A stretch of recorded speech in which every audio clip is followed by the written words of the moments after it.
우리 교회는 주일에 성경을 강해 설교를 합니다. 강해 설교는 이제 성경 하나를 정해서 처음부터 끝까지 쭉 이어서 말씀을 우리가 배워가고 알아가고 그 교훈을 따라 살아가는 것이죠.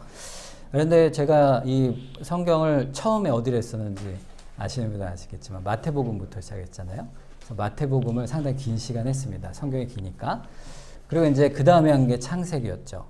그래서 구약과 신약의 첫 책들을 우리가 살펴보면서 하나님이 주시는 은혜의 복음의 말씀을 우리가 쭉 살펴보았습니다. 그리고 이제 신약 성경의 베드로전서도 보고 구약의 룻기도 보고 또 이제 지난번에는 에베소서를 봤죠. 그다음에 이제 오늘은 다시 구약으로 돌아가서 말라기서를 보게 됩니다.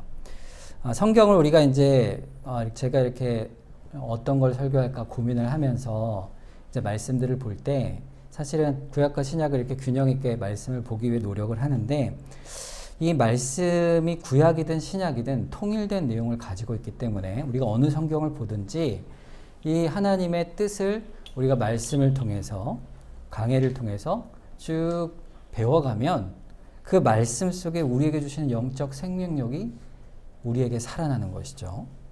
자, 그래서 우리가 창세기를 한번 기억해 보는 거예요. 우리가 창세기를 시작으로 구약의 시작을 봤는데 오늘은 이제 구약의 마지막을 보게 됩니다. 그러니까 사실은 이 놀랍게도 성경은 모두가 다 이렇게 연결이 되어져 있어요. 그래서 하나님이 하신 일들, 그것을 말씀하고 있는데 그것을 한마디로 정의하자면 하나님께서 구원의 역사를 이루어 가시는 그 내용을 성경이 말씀하고 있는 겁니다. 이게 사실 굉장히 오랜 기간 동안 쓰였죠, 성경이. 기원전 이제 1400년경에 모세가 창세기부터 신명기를 썼죠. 그리고 이제 신약의 제일 마지막 저자는 사도 요한이죠. 요한이 거의 기원 후 90년대, 거의 100년 정도 후에까지 성경을 기록하게 됩니다. 그러니까 다 합치면 약 1500년의 기간 동안에 40여 명이나 되는 사람들, 다른 언어와 다른 나라에서 각자의 다른 환경 속에서 다른 사람들이 다 글을 썼는데 놀랍게도 다 이것이 하나로 연결되어 있어요. 왜 그럴까? 베드로후서 1장 20절에서 21절에 보면 그 내용이 들어있죠. 먼저 알 것은 성경의 모든 예언은 사사로이 풀 것이 아니니 예언은 언제든 사람의 뜻으로 낸 것이 아니요. 무엇으로 됐다고요? 오직 성령의 감동하심을 받은 사람들이 하나님께 받아서 말한 것이다 그랬어요. 그러니까 성경은 그 역사도 길고 다른 사람들이 썼지만 사람의 뜻으로 난 것이 아닙니다. 하나님께서 성령의 감동으로 사람들의 개성과 그 역사적 상황 속에서 하나님의 그 구원 역사를 그대로 다 깨달아 쓰도록 하나님께서 감동하여 계시로 쓰신 것이 성경이죠. 그러니까 창세기부터 요한계시록까지 모든 말씀은 사실 하나의 말씀이라 할 수 있어요. 다 연결이 되어 있어요. 신약에 있는 성경들이 다 창세기를 인용하고 또 구약의 내용이 다시 사실은 신약을 반영하여 이렇게 기록이 되어 있죠. 결국에는 하나님께서 구속 역사를 우리에게 어떻게 이루어 가시는가, 또 신구약 성경이 교회와 성도들을 어떻게 구원해 가시는가를 여실히 보여주고 있는 것입니다. 그것을 통일되게 우리에게 말씀해 주고 있는 것이죠. 자, 그러면 이 창세기에 아브라함에게 약속하신 그 이스라엘에게 약속하신 교회 세우고 구약 교회를 세워가시는 하나님이 아브라함을 부르신 그 약속이 어떻게 이루어지는가가 이제 출애굽기 이후부터 오늘 말라기까지 이어지는 그 내용 속에 가나안 땅을 중심으로 구약 교회를 통해 이루어져감을 하나님께서 보여주시는 것이죠. 그러니까 하나님의 말할 수 없는 그 신실하심이 구약 성경 속에 있어요. 그 역사 속에 하나님이 하나하나 다 섭리하시는 은혜로 개입하셔서 하나님께서 하나님의 구원의 일들을 이루어 가십니다. 자, 그런데 그 구원을 얻는 구약의 백성들은 어땠을까? 말할 수 없이 불성실하고 이스라엘 백성이 하나님의 백성이지만 그 불순종과 반역이 하나님의 그 신실하신 은혜와 대조적으로 두 줄기로 구약 역사를 쭉 이어가고 있는 거예요. 그래서 이제 마치 꽈배기 이렇게 하면 두 개가 이렇게 꼬여서 올라가잖아요. 마치 구약 역사가 그런 흐름을 타고 있는 것이죠. 그러니까 하나님께서는 그러한 패역한 백성을 어떻게 끝까지 구원하시는가? 그것을 이루어 가시는 과정 속의 마지막 부분이 사실 오늘 본문의 말라기입니다. 오늘 말라기가 구약에서 딱 끝나는 그때가 언제냐면 예수님께서 오시기 약 400년 전이에요. 그러니까 400년 전에 마지막으로 하나님이 선지자를 말라기를 보내신 뒤에 400년 예수님이 오시는 그 기간 동안에 암흑의 기간을 두신 것이죠. 그때까지 하나님이 계시를 주시지 않습니다. 그 긴 기간 동안 왜 주시지 않으셨을까? 말라기를 읽는다는 것은 그래서 어떤 의미가 있냐면 예수 그리스도의 오심을 기다리는 하나님의 백성 이스라엘이 어떤 영적 형편 중에 있는지 그것을 살펴보게 될 것이고 또 이 가운데 우리에게 주신 하나님의 은혜와 소망이 무엇인지를 더 깊이 깨닫게 되는 그러한 성경이라 할 수 있습니다. 그럼 하나님께서 구원의 일을 어떻게 이루십니까? 마태복음 1장 1절에 보면 아브라함과 다윗의 자손 예수 그리스도의 계보라. 아브라함에게 주신 약속, 다윗에게 주신 약속. 그 약속이 누구에게 이루어지죠? 예수 그리스도를 통해 그 구원의 완성이 이루어져 갑니다. 그래서 말라기, 구약의 맨 마지막인 말라기와 신약의 맨 첫 절인 이 마태복음 1장 1절 사이에 그 간격을 보면서 이 간격이 400년의 간격이죠. 그렇다 할지라도 그리스도께서 이 땅에 오셔야 하는 이유를 이 말라기가 여실히 보여주고 있어요. 구약 전체는 사실 예수님이 오셔야 하는 이유를 이야기하는 책입니다. 그러므로 말라기를 우리가 살펴보면서 우리가 그리스도 오심에 우리의 부패한 인간 속에 얼마나 그리스도 오심이 절실히 필요한가. 그럼에도 불구하고 하나님께서 끝까지 이 부패한 백성을 자기 백성으로 붙드시는 그 한없는 은혜가 어떠한가. 그것을 우리가 오늘 본문 말씀을 통해서 하나하나 우리가 소망 가운데 살펴보고자 합니다. 자, 실제로 구약의 전 역사가요, 말라기까지 이어지는 구약의 역사를 다 이렇게 살펴볼 때 그 중심에 흐르는 우리가 한 가지 맥을 분명히 가져야 됩니다. 이거를 갖지 못하면 구약을 볼 때 잘못 해석할 수가 있어요. 그게 어떤 특징이냐 하면 참된 교회와 또 구약교회의 모습이 어떤가를 비교하는 것이죠. 사도 바울이 유대인을 향한 말씀에 이런 내용이 있습니다. 로마서 2장 28절 말씀이에요. 자, 한번 같이 읽어볼까요? 이것은 중요하니까. 시작. 무릇 표면적 유대인이 유대인이 아니요 표면적 육신의 할례가 아니니라. 네, 아멘. 구약의 전 역사에서 우리가 구약 전체를 이해할 때 가져야 되는 아주 중요한 첫 번째 특징을 이 말씀이 지침을 얘기해 주고 있어요. 표면적 유대인이 유대인이 아니다. 표면적 유대인이 뭐예요? 겉으로 유대인인 거죠. 그 삶이 유대인인 사람이 있는데 그 겉모습이 유대인이 아니다. 이게 무슨 말일까? 또 육체 할례를 받으면 유대인이 되는데 그 유대인이 할례가 받은 것도 진정한 할례가 아니다. 이렇게 말씀하고 있는 거예요. 자, 이것은 굉장히 구약을 어떻게 읽느냐에 대한 중요한 관점을 우리에게 줍니다. 그러니까 구약 전체를 우리가 읽다 보면 이런 생각이 들잖아요. 도대체 이스라엘 백성이 어떻게 이럴 수가 있는가? 하나님의 백성이잖아요. 하나님께서 모세를 통해 성전을 주시고 또 율법을 주셔서 제사의식을 통해 하나님께 죄사함을 얻는 그 놀라운 은혜를 받은 자들이요. 또 난지 8일 만에 할례를 행하여 하나님의 이스라엘 그 언약 백성 가운데 있음을 상징하는 그 표를 딱 찍어주는 그런 아주 놀라운 하나님의 약속의 형식들을 그들에게 주셨습니다. 자, 그런데 이스라엘 어땠어요? 이스라엘이 살아가는 모양을 보면 하나님께 예배를 드리고 송아지를 바친다고 하면서 이스라엘은요, 우상을 또 섬기고 형제를 억울하게 하고 하나님을 두려워하지 않고 죄를 범하는데 앞장서지 않습니까? 어찌 그럴 수가 있을까? 그런 마음을 가질 때 하나님께서 그들이 겉과 속이 다름을 말씀하고 있어요. 로마서 2장 29절에 보면 그 본질이 나오죠. 오직 이면적 유대인이 유대인이며 할례는 마음에 할지니 영에 있고 율법 조문에 있지 아니한 것이라. 그 칭찬이 사람에게서가 아니요 다만 하나님에게서니라 그랬어요. 자, 이 표면적 유대인이 있는데 반대가 뭡니까? 이면적 유대인이에요. 사실 표면적 유대인과 이면적 유대인은 같은 거죠. 본질상 같이 이루어져 가야 되는데 이 이면적 유대인을 이루지 못하는 그런 유대인들이 있는 거예요. 중요한 사실은 할례를 몸에다 육체에다 하죠.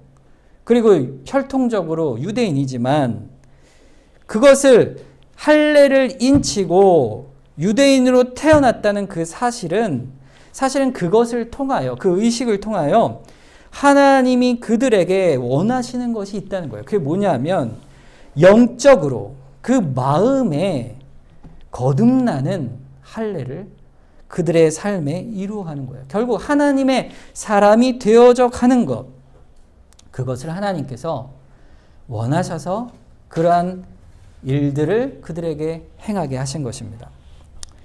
그러니까 마음의 본성으로부터 죄악을 찢고, 이게 할례는 뭐냐면 원래 뜻이 잘라내다는 뜻이에요. 피부를 잘라내죠. 이게 뭘 의미하냐면 죄악을 잘라내라 이런 뜻이에요. 사실은 몸의 피부를 잘라낸다고 죄악이 잘라집니까? 아니죠. 그것은 그의 영혼에 죄를 잘라내고 찢어내라 이런 뜻이에요. 그리고 하나님 앞에 진실로 나아가 하나님 앞에 참된 구원의 역사한데 겸손히 엎드려 나아가도록 순종하도록 할례와 율법을 하나님께서 주신 것이죠. 그것이 하나님이 이스라엘에게 주신 일들의 이유가 되는 것입니다. 그래서 구약 전체를 묶어서 특징이 뭐냐 물으면 구약이 우리에게 무엇을 말해주냐 하면 이스라엘 백성 가운데 표면적 유대인과 이면적 유대인이 구별되어 있으니 이것을 너희가 잘 알아라 이거예요. 그래서 그리스도께서 우리에게 오셔서 구원을 주셨으니 우리 또한 뭐예요? 표면적 그리스도인이 아니라 이면적 그리스도인의 참된 신앙으로 거듭나 살아가라. 이것이 사도 바울이 우리에게 주는 권면의 말씀인 것이에요. 그러면 그 신앙의 관점이 도대체 어디에 있을까요? 모든 칭찬이 사람에게서가 아니요 하나님에게서 난다. 이 말이 도대체 뭐냐? 표면적 유대인과 이면적 유대인의 차이를 한마디로 설명하자면 사람의 관점으로 보는 것이 아니라 하나님이 보시는 관점으로 우리의 신앙을 바라보는 것입니다. 이 말라기가 그럼 쓰였을 때 교회는 어땠을까요? 어떤 교회였을까? 이 구약의 마지막 선지자 BC 430년경에 이 말라기가 쓰여졌는데 주님 오시기 430년 전이죠. 이때의 영적 상태가 어땠을까? 자, 이걸 설명하려면 사실 구약의 역사를 쭉 살펴봐야 합니다.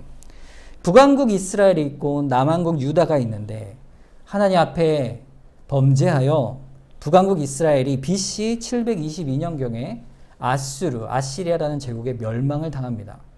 자, 그리고 한 200년쯤 뒤에 남유다도 타락하여서 하나님께서 이 아수르를 제압하고 다시 세워진 바벨로니아, 즉 바벨론이라는 제국을 통하여 또 하나님이 남유다까지도 멸망을 시키죠. 그게 BC 586년입니다.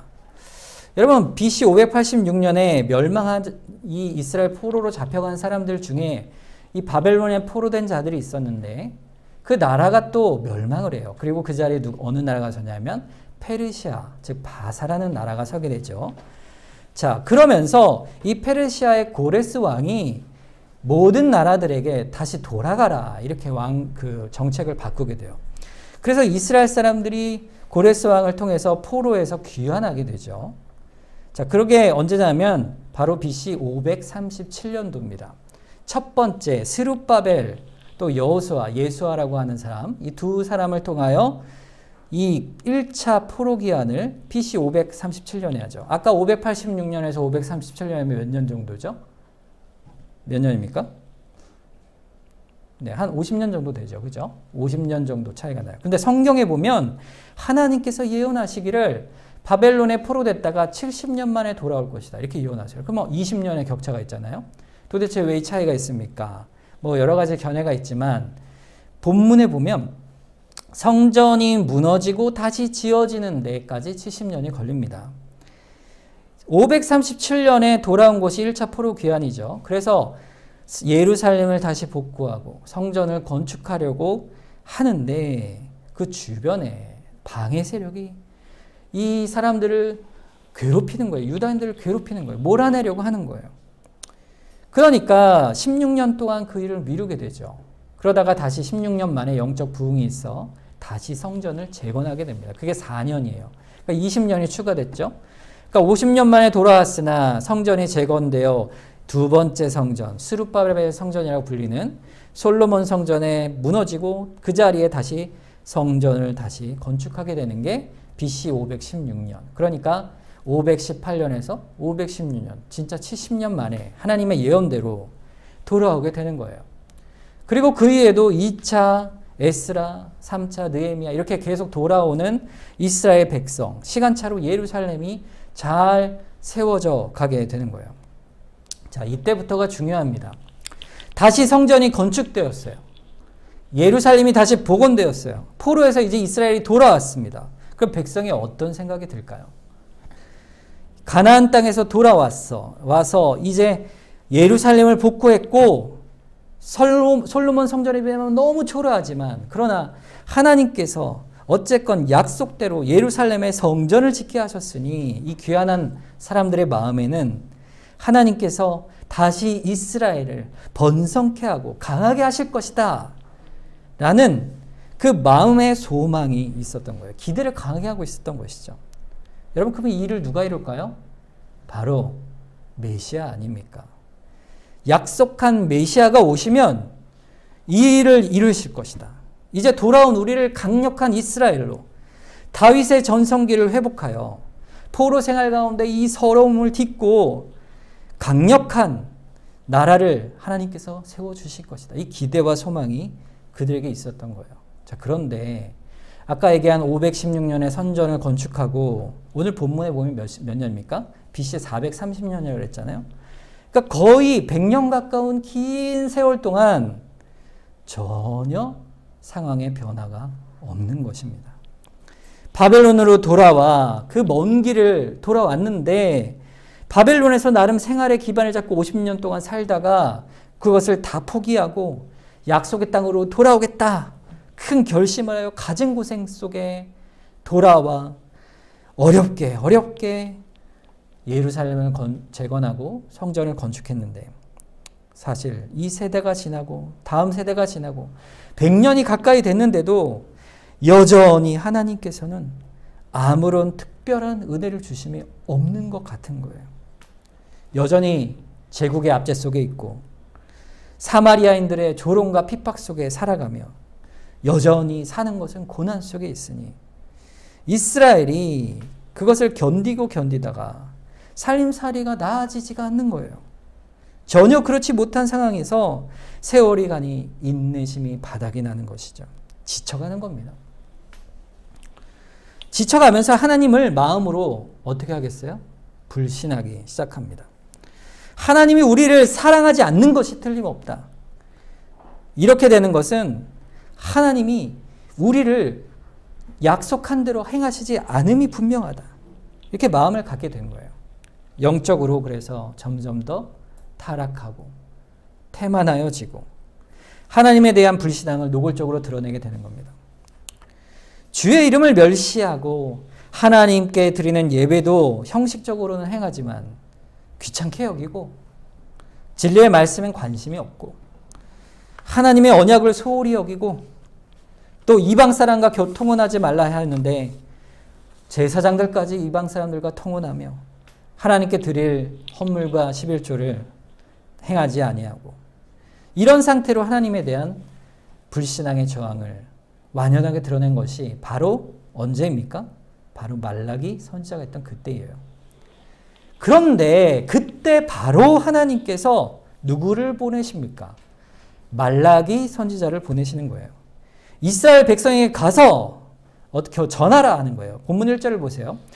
여호와께서 말라기를 통하여 이스라엘에게 말씀하신 경고라 그랬어요. 이 경고라 이렇게 말씀하고 있지만 이 말의 원어적 뜻은요, 짐을 얘기해요. 짐, 무거운 짐. 그러니까 뭡니까? 우리말로 하면 부담이죠, 부담. 큰 짐을, 큰 부담을 이스라엘에게 던져주라. 이렇게 말씀하시는 거예요. 하나님께서 말라기에게. 그러니까 짐을 던져주라. 경고하라. 자, 이 경고라는 말의 뜻이 큰 부담이요, 멍해요, 짐이라면 이게 도대체 무슨 뜻이냐? 첫 번째로 하나님의 말씀은요, 우리에게 무거운 것입니다. 무거운 것이에요. 결코 가벼운 것이 아니에요. 하나님의 말씀을 들을 때에 우리 마음에 그것을 가벼이 여겨서는 안 됩니다. 하나님의 말씀을 들을 때 그것을 우리에게 무거운 것이요, 가치 있고 중요한 것으로 여기는 것이에요. 자, 그런데 두 번째가 더 중요해요. 그 말씀을 받을 때 우리의 모양입니다. 그 말씀을 듣고 순종하며 따라가고 그 말씀을 기뻐하고 이 말씀을 듣기에 귀를 쫑긋 세우고 순종하려는 마음으로 나아갈 때는 하나님께서 그 말씀을 충분히 감당할 수 있는 힘으로 가볍게 주시지만 반대로 말씀을 순종하지 않으려 하고 그 말씀을 내 마음에 새기고 삶에 살아가지 않으려고 불순종하는 마음으로 듣는 자들에게는요, 그 심령 속에 하나님의 말씀은요, 반대로 너무 무거운 큰 짐이 되고 부담이 되어버리고 마는 것입니다. 하나님의 말씀을 듣고 말씀대로 자신을 변화시켜 나아가는 사람에게는요, 하나님의 말씀이 꿀처럼 달지만 불순종하는 의지를 갖고 있으며 하나님에 대한 저항심을 가진 사람에게는, 하나님의 말씀을 듣는 자들에게는, 이스라엘 백성이었죠. 그들에게는 큰 부담이 되는 거예요. 지금 그 말라기 시대에 있는 자들이 그런 자들이 아니겠습니까? 하나님께서 그 상황을 보시며 그들에게 던져주라 그래요. 짐을 던져주라. 하나님의 짐을 던져주라. 왜 그렇습니까? 왜 그렇습니까? 이스라엘 백성에게요, 상징을 보여주는 거예요. 오늘 이게 날씨가 흐리잖아요. 이게 먹구름이 확 피어오르면 뭐가 올 겁니까? 이제 곧 소나기가 오겠구나. 이게 늘 알지 않습니까? 이 경고가 그거예요. 하나님께서 너희의 들이은 먹구름을 봐라. 그러니 이 경고를 듣고 뭐예요? 돌이키라. 돌이키라. 그러지 않으면 하나님의 진노가 너희 위에 쏟아질 것이다. 이렇게 경고하시는 것이죠. 그런데 이 모든 말씀은, 이 부담과 짐과 경고는 사실은요, 하나님이 이스라엘 백성을 버리시거나 또는 그 진노의 불길을 화를 내시는 것이 절대로 아닙니다. 오히려 기가 막힌 하나님의 사랑이 이 말씀 속에 담겨 있어요. 정말로 하나님은 자기 백성을 향한 하나님의 사랑을 어쩌지를 못하는 분이에요. 2절을 볼까요? 2절, 여호와께서 이르시되 내가 너희를 사랑하였노라 하나 너희는 이르기를 주께서 어떻게 우리를 사랑하셨나이까 하는도다 그랬어요. 자, 주님이 이 이스라엘의 불순종을 보시면서 다 보시면서 뭐라고 하시냐면, 네가 어찌 나에게 이럴 수가 있느냐, 내가 너희를 사랑하지 않느냐. 이 말씀의 뉘앙스를 잘 보셔야 돼요. 하나님은요, 그 백성을 향해 아픈 마음으로, 애절한 마음으로 이스라엘 향해 말씀하신 거예요. 내가 너희를 사랑하였도다. 그러나 너희는 어찌 나에게, 주께서 어떻게 우리를 사랑하셨습니까? 이 말 뭡니까? 주께서 사랑하시는데 무엇을 주셨습니까? 나에게 무엇을 해주셨습니까? 이 말이에요. 이 패역한 자녀 같은 자들에게 왜 나를 모르느냐 말씀하고 계신 거예요. 그 하나님의 사랑이 이스라엘 백성을 향해 결국 이렇게 호소를 하시는 것이죠. 이 마음이 어떤 마음일까? 누가복음 15장에 가면요, 탕자의 비유가 나옵니다. 근데 그 탕자의 비유 속에 나오는 아버지를 한번 보세요. 그 아버지의 마음이 그대로 이 마음이 아니겠습니까? 아버지의 재산에 몫을 주시오. 아버지의 재산을 받아 의기양양 아버지께 쌩 하고는 먼 나라로 떠나지 않습니까? 거기서 자기 갈 길을 가며 자기 유익을 즐기며, 그렇게 못된 탕자가 다 탕진하고 나서 어떻게 합니까? 아버지께 돌아갈 때 아버지는 먼 발치에서 맨발로 뛰어와 자식을 매일매일 안타까워하며 기다리는 그 사랑과 진실의 안타까움을 가진 아버지의 마음을 보여주고 있죠. 내가 너희를 사랑하노라. 계속 내가 그 사랑을 나타내지 아니하였느냐. 그러니까 이스라엘의 그 패역함이 하나님의 이 사랑 안에 극명하게 이 한 절 속에 대조를 이루고 있죠. 이스라엘 백성이 그러면 왜 하나님께서 우리에게 어떻게 사랑하셨습니까? 도대체 하나님께서 우리에게 뭘 주셨습니까? 이렇게 원망하고 있는 걸까요? 이스라엘 백성이 왜 그걸 모를까요? 그것은 그들이 이해하고 있는 하나님의 사랑의 증거와 하나님이 이스라엘에게 나타내신 사랑의 증거가 서로 달랐기 때문에 그렇습니다. 하나님은 이미 넉넉히 사랑의 증거를 그들에게 베푸시고 보여주시고 주셨는데 그들은 그걸 못 보고 하나님이 보이신 사랑의 증거를 증거로 받지를 않는 거예요. 즉 자신이 바라고 이해하는 하나님의 사랑의 증거가 다른 것입니다. 그들이 기대하는 하나님의 사랑의 증거가 뭘까요?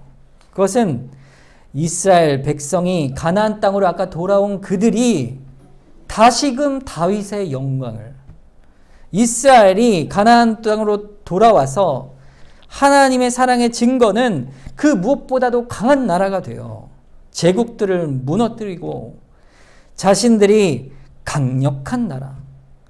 그래서 하나님께서 이 땅에서 큰 복을 내려주시는 그것을 기대했던 거예요.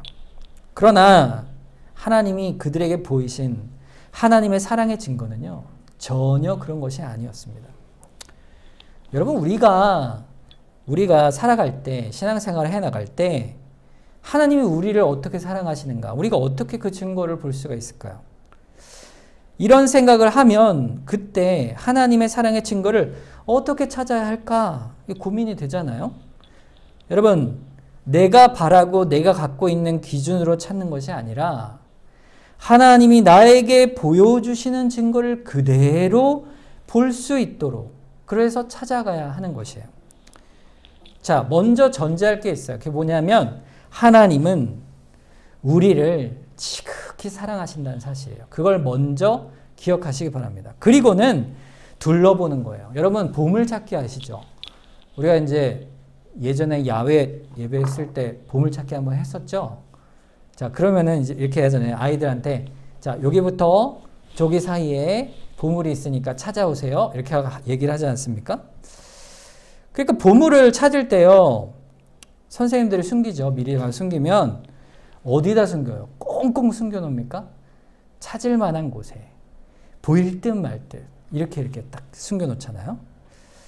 그러니까 하나님의 사랑의 증거도 똑같습니다. 우리에게 보여주시길 원하세요. 그것을 찾으라 하시는 거예요. 깨달으라 하시는 거예요. 그러니까 하나님의 사랑의 증거를 어디다가 감춰두셨을까? 우리에게 보여주는 그 보물이 어디 있을까요? 바로 지금까지 우리가 살아온 인생의 발자취 가운데 그대로 있습니다. 다른 데 있지 않아요. 나의 살아온 인생의 발자취, 신앙의 발자취, 그것을 가만히 보라는 거예요. 거기에 내가 다 뿌려놓았으니 그 증거, 내가 너희를 사랑하는 증거가 있지 않느냐. 주의 말씀을 기초하여 천천히 돌아보면 우리 믿음을 가진 사람들은요, 그 증거를 부인할 수가 없어요. 누구나 다 갖고 있습니다. 어떨 때도요, 평안할 때도 하나님이 주시고 어렵고 힘들 때도 주시고, 하나님의 그 증거는 행복할 때 너무 좋아서 요즘 같으면 정말 살맛나, 그럴 때도 하나님의 사랑의 증거가 있는 것이고, 때로는 죄 가운데 징계의 매를 맞으며 매를 맞을 때도 하나님의 사랑의 증거가 있는 것이고, 어두울 때, 밝을 때 다 하나님께서 그 어느 때나 하나님의 백성에는 하나님의 사랑의 증거가 항상 있는 것입니다. 그것을 찾아보고 하나님 앞에 나와야 하는 것이에요. 그것이 하나님께서 우리와 이스라엘 백성 모두에게 주신 하나님의 사랑의 증거예요. 그런데 이스라엘 백성은 그것을 보지 못합니다. 하나님이 그러한 그들에게 뭐라고 대답하십니까? 하나님 어떻게 우리를 사랑하셨습니까? 묻는 그들에게 본문 2절 하반절부터 3절에 보면, 나 여호와가 말하노라, 에서는 야곱의 형이 아니냐. 그러나 내가 야곱을 사랑하였고 에서는 미워하였다 그랬어요. 좀 엉뚱한 답을 주시죠. 야, 내가 그때 그렇게 해주지 않았니? 내가 너에게 이걸 주겠다. 이렇게 말씀하시면 좋은데 여기 뭐라고 되어 있어요? 내가 야곱은 사랑하고 에서는 미워하였다. 이런 말씀을 하신 거예요. 하나님께서 백성들에게 야, 너희 가면 저기 창고에 내가 먹을 거 잔뜩 쌓아놨어. 가져서 먹어라. 풍성한 양식을 주마. 많은 무기를 너에게 주마. 내가 다윗과 같은 용맹한 지도자와 장수를 너에게 주겠다. 자, 필요한 것들 너에게 다 주마. 내가 너희를 사랑하니 자 보느냐? 이렇게 말하면 좋잖아요. 그런데 동문서답 같은 말씀을 하시는 거예요. 성경에 보면요, 하나님께서 우리의 불신앙을 신앙으로 깨우쳐 주실 때 그런 말씀을 하실 때가 종종 있습니다. 그런데 그 답은요, 너무나 지혜롭고 놀라우신 말씀이에요. 에서는 야곱의 형이 아니냐? 그러나 내가 야곱을 사랑하고 에서는 미워하였다.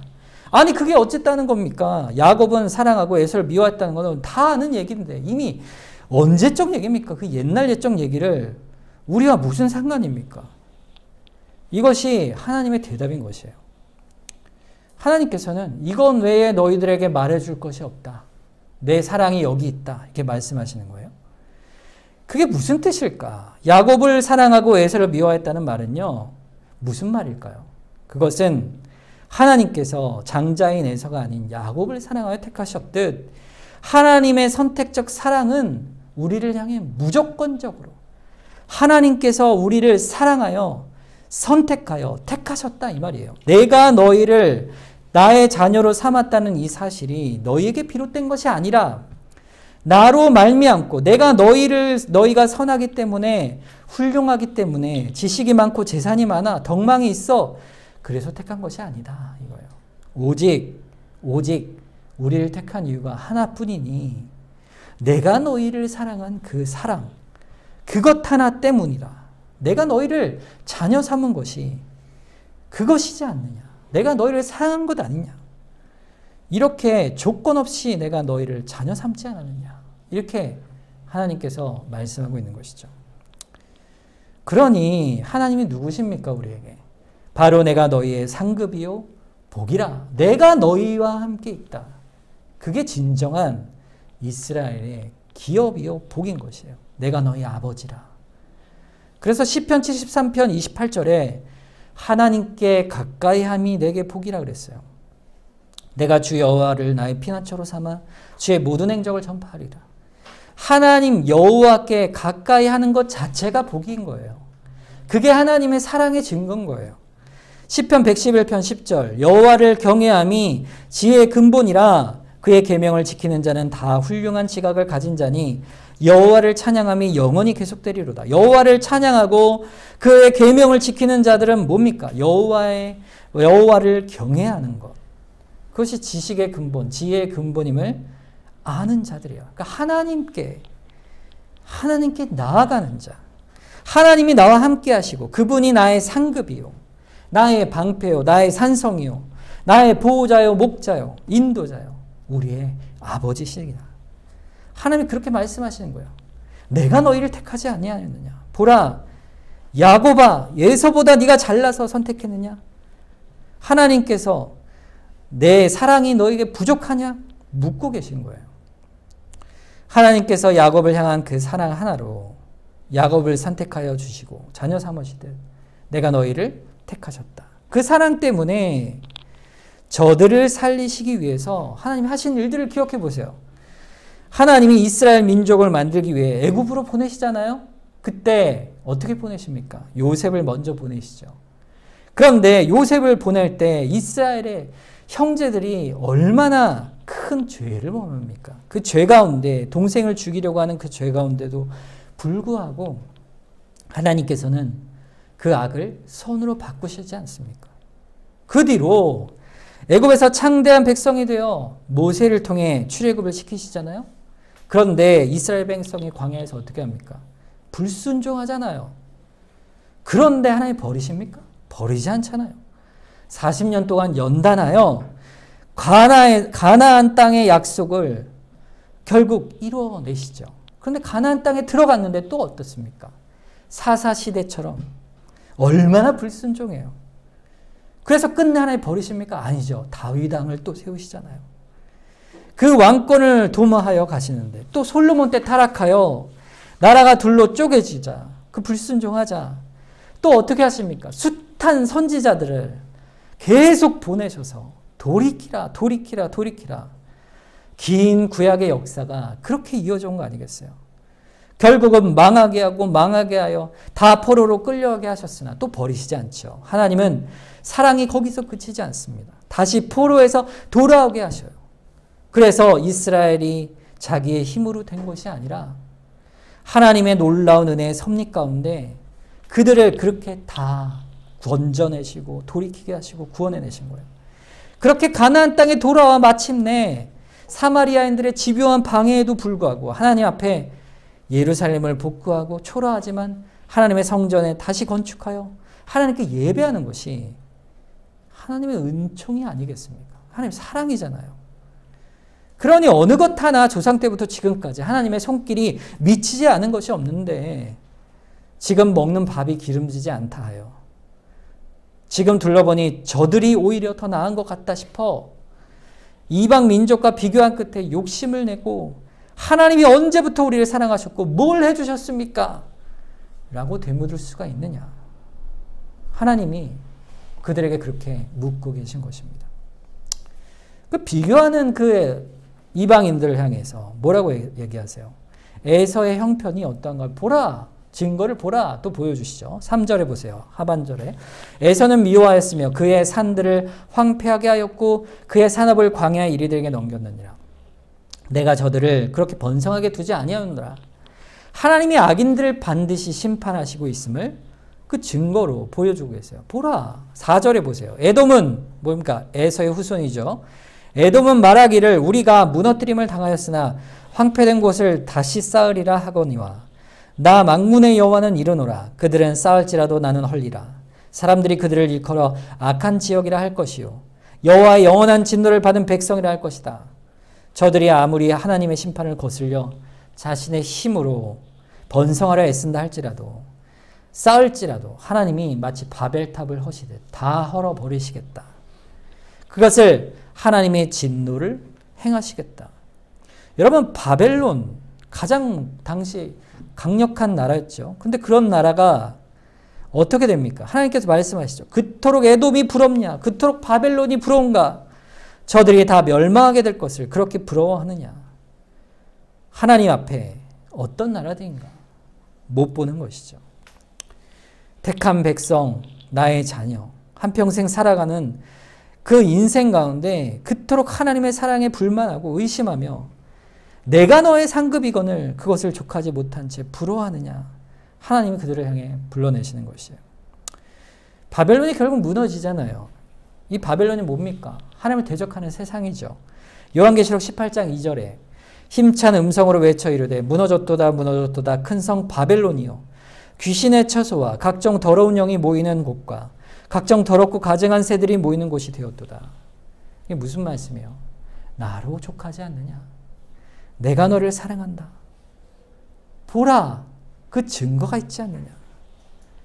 그래서 결론으로 5절 말씀을 주시는 것입니다. 너희는 눈으로 보고 이르기를 여호와께서 이스라엘 지역 밖에서도 크시다 하리라.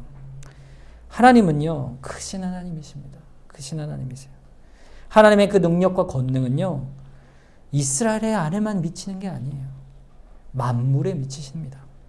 전 우주를 다스리시고 하나님의 진노와 심판 앞에 악인들은 반드시 멸망하게 될 것이고 또 하나님이 사랑하시는 자들은 어떻게 되겠어요? 하나님의 나라의 그 사랑을 결국 영원히 받게 될 거예요. 그건 변치 않는 진리죠. 그걸 아느냐 묻고 있는 거예요. 감사와 찬미로 나올 수 없겠느냐? 주님의 말씀을 하시는 거죠. 이 하나님의 지극하신 사랑을 깨달아 가는 자들이 어떤 자들입니까? 내면적 유대인이 되는 거예요. 그 영적인 은혜를 거룩함을 누리는 하나님의 사랑을 누리는 교회로 세워져 가는 것이죠. 여러분을 한번 스스로 한번 돌이켜 보시기 바랍니다. 여러분이 하나님의 백성된 사실은요, 사실 엄청난 은혜예요, 여러분. 여러분 세상 만물 한번 생각해 보세요. 세상 사람들 다 생각해 보세요. 얼마나 많은 사람이 이 창조 이후에 살다가 죽었겠어요. 그 가운데 예수님의 이름을 부르고 죄를 회개하여 구원의 은혜를 입은 사람이요 얼마나 될까요? 그 숱한 아담 이후에 전 세계 곳곳에서 살았던 사람들뿐 아니라 이 나라, 이 땅, 이 한반도 안에서 살던 숱한 우리 조상들, 사람들이 많이 있었지만 그 가운데 예수의 이름을 주로 부르고 하나님의 자녀되어 은혜를 입은 그 사람이 얼마나 있습니까? 여러분 생각해 보세요. 그 가운데 누가 있어요? 우리를 불러내어 주신 거예요. 그 가운데 하나로 세워주셨으니 이 얼마나 감사한 일이겠어요. 그 가운데 우리 동백교회를 세워주신 것이죠. 이것 하나로 야곱을 사랑하고 에서를 미워하셨다는 그 말씀을 우리에게 주신 것입니다. 하나님의 사랑이 우리 각각에게 그렇게 넘쳐 주어진 것이 우리가 예수의 이름을 부르는 사람이요 교인 되었으므로 분명하게 드러나는 것이에요. 여러분 오늘도 이 자리에 나와 계시지 않습니까? 이것은요 하나님의 자녀됨에 부정될 수 없는 증거예요. 이 세상의 삶이 다소 고달프죠. 고달프다 하더라도 하나님의 자녀로 선택되었다. 이 사실을, 이 은혜를 우리가 깨달아 알면요. 겉으로는 표면적 유대인이요. 표면적 하나님의 자녀가 아니라 우리의 영혼이, 내면이 하나님의 자녀됨이 결코 변하지 않는 은혜를 누리게 되는 것입니다. 이것을 알아 넉넉히 감당하고 이겨나갈 수가 있는 거예요. 이 세상의 삶이 우리가 어렵다 할지라도 이것을 알아 넉넉히 감당하고 또 하나님을 소홀히 여겨서는 안 되는 것이요. 또 하나님이 복을 주셨다 하여 교만하여 소홀히 여기지 말아야 하는 것이죠. 하나님께서 나 같은 것을 죄인을 자격 없는 자를 하나님의 자녀로 삼아 주셨다. 이 사실 앞에 겸손히 기쁨의 눈물로 감사하는 것이 성도의 내면적 사랑에 대한 감사요 변화인 것이에요. 그럴 때 실로 깨닫게 되는 것이죠. 야고보서 1장 17절 온갖 좋은 은사와 온전한 선물이 다 위로부터 빛들의 아버지께로부터 내려오나니 그는 변함도 없으시며 회전하는 그림자도 없으시니라. 하나님은 결코 우리와 같지 않으세요. 변함이 없고 회전하는 그림자가 없다는 건요. 우리와 같지 않은 영원하신 하나님, 변함이 없으시고 우리를 사랑하시되 우리가 다른 사람을 사랑하는 것과 비교할 수 없이 놀랍게도 전적으로 사랑하셔서 온갖 좋은 은사와 온갖 온전한 선물을 다 하나님께서 베풀어 주시는 것입니다. 그 선물이 믿음으로 나에게 나타나는 것이요. 하나님의 선물로 우리가 깨달아가는 것이죠. 그럴 때 우리는 하나님 앞에 겸손하게 겸비한 마음으로 하나님께 찬송과 영광을 돌리는 삶을 살아가게 되는 것입니다. 오늘 우리가 이 말씀을 들으면서 나는 표면적 유대인인지 이면적 유대인인지를 돌아보는 겁니다. 내가 이면적 유대인이 되기를 소망합니다. 하나님 앞에 하나님의 은혜를 사모하고 하나님을 가까이 하고 하나님만을 바라보는 우리의 믿음이 되게 하여 주시옵소서. 우리가 오늘 말라기서를 보면서 하나님께 더욱더 나아가는 그러한 믿음을 주시옵소서. 우리가 기도해야 되겠죠? 우리 합심해서 이 시간 기도하길 원합니다. 하나님, 우리를 붙들어 주시고 우리가 표면적 유대인이 아니요 이면적 유대인으로 하나님의 사랑을 온전히 우리의 삶에 깨달아 알아 살아가게 하여 주시옵소서. 우리의 믿음을 붙들어 주시옵시고 우리의 삶을 붙들어 주시옵소서. 우리 이 시간 합심해서 한번 기도하도록 하겠습니다.